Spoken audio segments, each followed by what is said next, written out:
बिस्मिल्लाहिर्रहमानिर्रहीम। अस्सलाम वालेकुम। प्राइम मिनिस्टर इमरान खान साहब जो कि दिन रात कोशिश कर रहे हैं कि किसी तरह से हालात बेहतर हों, और उनको ये अंदाज़ा है कि बहुत वक्त जो है वो गुजर चुका है, 2 साल का टाइम गुजर चुका है, आगे उनके पास टाइम कम है और वो अपनी टीम पर भी दबाव बढ़ा रहे हैं कि अब हमने डिलीवर करना है। और साथ ही प्राइम मिनिस्टर इमरान खान साहब अब उन चीज़ों पर ज़्यादा फोकस कर रहे हैं जिनका ताल्लुक़ बराह रास्त उनके वादों से है या जो मौजूदा हालात के मुताबिक जिनकी इंपॉर्टेंस बहुत ही ज़्यादा है उन डेवलपमेंट्स की। तो अगर हम पिछले 72 घंटों में देखते हैं कि जो बड़ी बड़ी डेवलपमेंट्स हुई, उसमें आपने देखा कि नैब कवानीन में तब्दीली के मामले पर जिस तरह से इमरान खान साहब ने दो टोक कहा कि नैब में जो तरमीम की जो सजेशंस हैं जो अपोजिशन की जानिब से, उनको उन्होंने बिल्कुल मुस्तरद कर दिया और दो टोक कह दिया है कि हम ब्लैकमेलिंग में नहीं आएंगे, आपने जितना ब्लैकमेल करना है कर लें, हम पार्लियामेंट से मुश्तरका इजलास के ज़रिए कवानीन पास करवा लेंगे, लेकिन आपकी बात नहीं मानेंगे। हमने देखा पिछले 72 घंटों में ही सोशल मीडिया के हवाले से जो कानून साजी है, जो रूल्स आगे बनने हैं, उसमें भी डेवलपमेंट सामने आई, जो जिसका हवाला मैं आपको अपनी वीडियो में बता चुका हूँ। पंजाब में मुलाकातों के हवाले से आपको बताया है कि प्राइम मिनिस्टर इमरान खान साहब ने वज़रा को बुलाया, उनसे मिले, और ख़ास तौर पे गंदम का आटे का जो मसला है उसके ऊपर हमने देखा कि प्राइम मिनिस्टर इमरान खान साहब ने अलीम खान साहब को बुलाकर उनको हिदायत दी। फिर आटे और चीनी के ऊपर जो कमीशन बना उसकी जो रिपोर्ट आई, उसके हवाले से शहजाद अकबर साहब ने जो हैं वो लेटर्स लिखे हैं नैब को, FIA को, SCCP को, जो मुसाबिकती कमीशन है उसको, तमाम मुतल्लिका इदारों को जिन्होंने एक्शन लेने हैं। फिर हमने देखा कि कंस्ट्रक्शन के हवाले से मुसलसल prime minister Imran Khan meetings कर रहे हैं कि किसी तरह से कंस्ट्रक्शन का जो शोबा है उसमें जो है वो पेशरफ्त हो, मकानात की तामीरात शुरू हों ताकि बहुत सारे हमारे जो शोबाजात हैं वो चलें। फिर इस्लाहात के हवाले से भी पेशरफ्त सामने आ रही है कि बहुत सारे शोबाजात में इस्लाहात की जो वादा किया था उसके ऊपर काम मुकम्मल हो चुका है और जल्द जो है उन इस्लाहात का नफाज किया जाएगा और उनके नफाज के बाद ही ये देखा जा सकेगा कि उससे कितनी तब्दीली आई है। उसके बाद आप फिर कल जो खबर आई कि 2 इस्तीफ़े जो लिए गए उस पर हम बात कर चुके हैं उस सारे मामले के ऊपर, और अब मज़ीद भी इस्तीफ़े और तब्दीलियाँ जो हैं वो उसके इम्कानात मौजूद हैं और अब टीम में मज़ीद जो हैं वो तब्दीलियाँ की जाएंगी। बहुत बार ये बात हो चुकी है कि प्राइम मिनिस्टर इमरान खान साहब को अपोजिशन से कोई ख़तरा नहीं है। इमरान खान साहब को अगर ख़तरा है तो अपने दावों से, अपने वादों से, और आवाम को जो उनसे तवक्कुआत थी और जो तवक्कुआत हैं, और अपनी टीम और उनकी कारकर्दगी, उनके कंडक्ट और इन चीज़ों से उनको ख़तरा है, ये चीज़ें उनको देखनी चाहिए।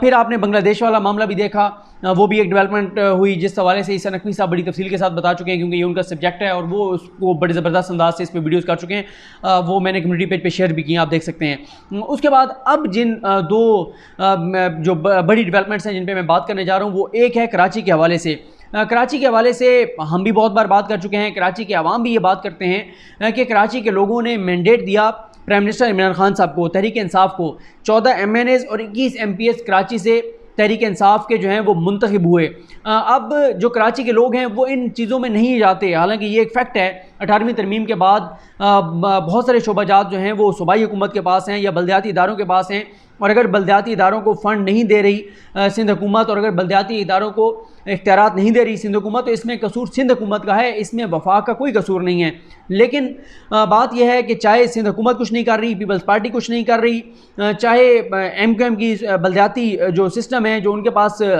जो आप समझें कि बल्दियाती निज़ाम है, ओहदे हैं, वो कुछ नहीं कर रहे, कोई कुछ भी करता रहे, लेकिन लोग जो हैं वो ज़ाहिर है सवाल करते हैं प्राइम मिनिस्टर इमरान खान साहब से कि हमने आपको वोट दिया था। अब कल जो बड़ी पेशरफ्त सामने आई, एक तो यही हुई कि प्राइम मिनिस्टर इमरान खान साहब ने NDMA को कहा है कि वो जाके सारे मामलात जो सरबराह हैं NDMA के जनरल मोहम्मद अफजल साहब, उनको कहा है और उनके इदारे को कहा है और साथ ही फ़ौज को कहा है कि वो उनको सपोर्ट करें, वो वहाँ पर देखें कि किस तरह से वहाँ पे लोगों को रिलीफ दिया जा सकता है, कैसे वहाँ पे जो है वो लोगों को सहूलत दी जा सकती है। जो वहाँ से जो कराची से मनाजिर आए वो इंतहाई दिल दहला देने वाले थे। तो लेकिन ये तो है शॉर्ट टर्म कि आपने अभी पानी खड़ा हुआ है, लोगों को मुश्किलात हैं, आप पानी निकाल देंगे, लेकिन सवाल ये है प्राइम मिनिस्टर इमरान खान साहब को ये सोचना होगा कि आप कराची वालों के लिए मुस्तकिल तौर पर क्या करेंगे। 2 करोड़ से ज़ायद का शहर है, पाकिस्तान का सबसे बड़ा शहर है, और उस शहर को किस तरह से चलाया जा रहा है, किस तरह की वहाँ बद इंतज़ामी है कि जहाँ पे 2 घंटे बारिश हो जाए तो वहाँ पे सैलाब का मंजर होता है, लोगों के बेडरूम तक में पानी होता है, और जिस तरह से मैंने आपको बताया कि मनाजिर आए, जिस तरह से बच्चे डूब रहे थे, ख़वातीन डूब रही थी और उनको निकाला गया, ये इंतहाई अफसोसनाक सूरत हाल है। और बिलावल साहब जो हैं वो सिंध में अपनी हुकूमत की कारकर्दगी देखने की बजाय, कराची की सूरत हाल देखने की बजाय वो पंजाब को फतह करने के लिए आकर और बैठे हुए हैं लाहौर के अंदर, और इस्लामाबाद और वफाक को फतह करने के लिए इस्लामाबाद बैठे हुए हैं। मैंने तो वो वीडियो ट्वीट की थी, वो जो एक औरंगी टाउन की वीडियो आई थी, वो जो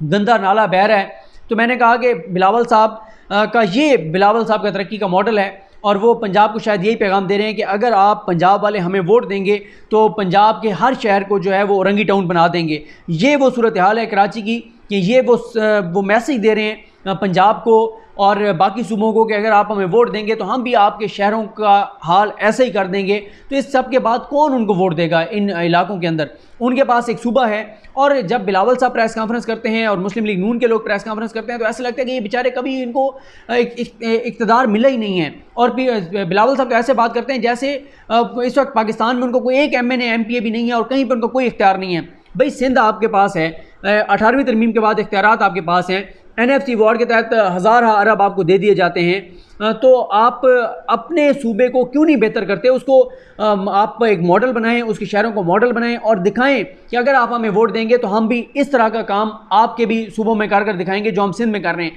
लेकिन सिंध की सूरत हाल सबके सामने है। अब वहाँ पे प्राइम मिनिस्टर इमरान खान साहब को अगर सूबाई जो इदारे हैं, बल्दियाती जो इदारे हैं, उनको इख्तियारात नहीं मिल रहे, तो इस मामले को अदालत में है, सुप्रीम कोर्ट में है, वहाँ पे इस मामले को उठाएं, attorney general Pakistan supreme court में बात करें, चीफ जस्टिस पाकिस्तान से बात करें, और फिर सुप्रीम कोर्ट के पास वो जो अरबों रुपए पड़े हुए हैं जो मलिक रियाज ने जमा कराए थे, वो फ़ंड रिलीज़ किए जाएँ और कराची में ख़र्च किए जाएँ। इमरान इस्माइल साहब ये भी बता रहे हैं कि उन्होंने प्राइम मिनिस्टर इमरान खान को 2 प्रोजेक्ट जो हैं वो उनकी ब्रीफिंग दी है, उनकी फिजिबिलिटी दी है, और वो अगर वो मंजूरी दी जाती है तो उस पर भी काम शुरू हो जाएगा। लेकिन मैंने जैसा वो कहा कि चाहे कसूर किसी का भी है, लेकिन लोगों को, कराची के अवाम को तौक़ात हैं प्राइम मिनिस्टर इमरान खान साहब से, चाहे उनको कुछ भी करना पड़े, जिस तरह भी मुदाखलत करनी पड़े, लेकिन कराची के लोगों को उनको रिलीफ देना होगा, वरना कराची के लोगों का उनसे शिकवा बजा है। अगर आप ज़मीनी हक़ाइक़ देखें, अगर आप कानून के मुताबिक देखें, तो फिर तो इमरान खान साहब से शिकवा नहीं बनता। तो उसकी वजह क्या है? बल्कि आप ज़मीनी हक़ाइक़ ना करें, आप सिर्फ कानून की बात करें। क्यों? क्योंकि सूबाई हुकूमत है पीपल्स पार्टी की, बल्दियाती इदारे उनके मातहत हैं, बल्दियाती इदारों को उन्होंने फ़ंड देने हैं। 18वीं तरमीम के बाद यही कहा गया था कि वफाक से इख्तियारात और पैसे ये सारे जाएंगे सूबों के पास, सूबों से जाएंगे ज़िलों के पास, तहसीलों के पास, यूनियन कौंसल लेवल तक ये इख्तियारात जो हैं वो मालियाती इख्तियारात, इंतज़ामी मामलात, ये सारे नीचे तक जाएंगे। लेकिन 18वीं तरमीम के बाद पीपल्स पार्टी ने सूबाई सतह पे तो ले लिया सब कुछ, लेकिन नीचे नहीं दिया। तो अब इसमें कसूर इमरान खान साहब का तो नहीं है, लेकिन ज़मीनी हक़ाइक़ ये हैं कि लोगों ने वोट तो इमरान खान साहब को दिया वहाँ पे। अब वो इमरान खान साहब से पूछते हैं, ज़ाहिर है MNAs का वहाँ इख्तियार कोई नहीं है, MPs जो हैं वो अपोजिशन में बैठे हुए हैं, लेकिन कुछ भी करें कराची के लोगों को अब रिलीफ देना पड़ेगा। इसके बाद जो दूसरा मामला है वो है जनूबी पंजाब सूबे का। जनूबी पंजाब सूबे के हवाले से भी इमरान खान साहब से बहुत तवक्कुआत थी, जनूबी पंजाब के लोगों ने वोट दिए। अब इमरान खान साहब ने बुलाया है जो अरकान असम्बली हैं उनके, बहावलपुर के, मुल्तान के, DG खान के, और उनको बुलाकर उन्होंने कहा है कि इससे पहले कि हम बिल असम्बली में लाएँ, आपका मुत्तफ़िक होना, आपका मुत्तहिद होना बहुत ज़रूरी है। तारिक अजीज़ साहब ने इस हवाले से डिटेल स्टोरी दी है, अंदरूनी कहानी बताई है कि उस मीटिंग में क्या हुआ। उसमें प्राइम मिनिस्टर इमरान खान साहब ने यही कहा है कि हम हर सूरत में जनूबी पंजाब सूबे का बिल जो है वो लाएंगे। अपोजिशन अगर हमारा साथ नहीं देती और बिल जो है वो मंजूर नहीं होता तो अपोजिशन एक्सपोज होगी, जनूबी पंजाब के लोगों को पता चलेगा कि कौन है जो जनूबी पंजाब को सूबा नहीं बनाना चाहता। और फिर वहाँ पे अरकान असम्बली ने प्राइम मिनिस्टर इमरान खान को कहा, जो बहावलपुर के थे, उन्होंने कहा जी हम कैसे जो है वो ये मान लें कि जनूबी पंजाब सूबा बन जाए और बहावलपुर सूबा ना बने। जो मुल्तान से और DG खान से थे उन्होंने कहा कि हम ये मतलब सिर्फ बहावलपुर सूबे को कैसे मान लें। तो प्राइम मिनिस्टर इमरान खान साहब ने उनको ये कहा कि आप और दोनों ने कहा कि हमें सियासी तौर पर नुकसान होगा। इमरान खान साहब ने कहा कि सियासी नुकसान को छोड़ें, वोट के नुकसान को छोड़ें, हमने वादा किया था लोगों से, हम वो वादा पूरा करेंगे, लेकिन आपका उससे पहले मुत्तहिद होना, मुत्तफ़िक होना बहुत ज़रूरी है। आप तमाम लोग बैठकर, बहावलपुर वाले, DG खान वाले, मुल्तान डिवीज़न वाले, आप तमाम लोग बैठकर और डिस्कस करें और किसी एक नतीजे पर पहुँचें कि हमने किस शहर को सेक्रेटेरिएट डिक्लेयर करना है, वह कहाँ पे सेक्रेटेरिएट बनाना है, और कौन कौन से अजलास शामिल होंगे, ये सारी चीज़ों पर आप पहले मुत्तफिक हों। साथ ही इमरान खान साहब ने यह कहा कि हमने जो अब सेक्रेटेरिएट जो हमने शुरू किया है, जो हमने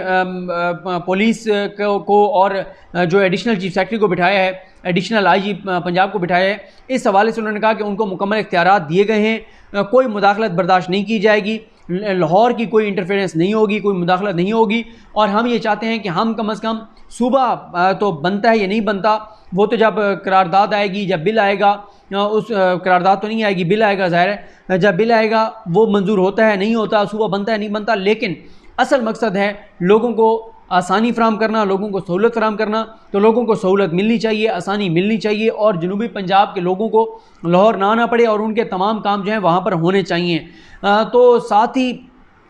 आपने देखा कि बाकी मौलाना फजल रहमान साहब पिछले 2-3 दिन में ये भी डेवलपमेंट हुई कि उनके भाई की जो खिदमात हैं वो सिंध से वापस लेकर और वो भी दोबारा KPK को दे दी गई हैं। तो आप मुख्तलिफ अगर डेवलपमेंट्स देख रहे हैं, चीज़ें देख रहे हैं, तो यही अंदाज़ा होता है कि प्राइम मिनिस्टर इमरान खान साहब, जिन्होंने अपनी टीम को कहा था कि अगले 6 माह इंपॉर्टेंट है, हमने डिलीवर करना है, हमने लोगों को दिखाना है, बताना है कि अब हम तेज़ी से अपने जो वादे हैं उनकी तकमील की तरफ गामज़न हैं, और साथ ही लोगों को कोई बेहतरी नज़र आनी चाहिए। तो उसके लिए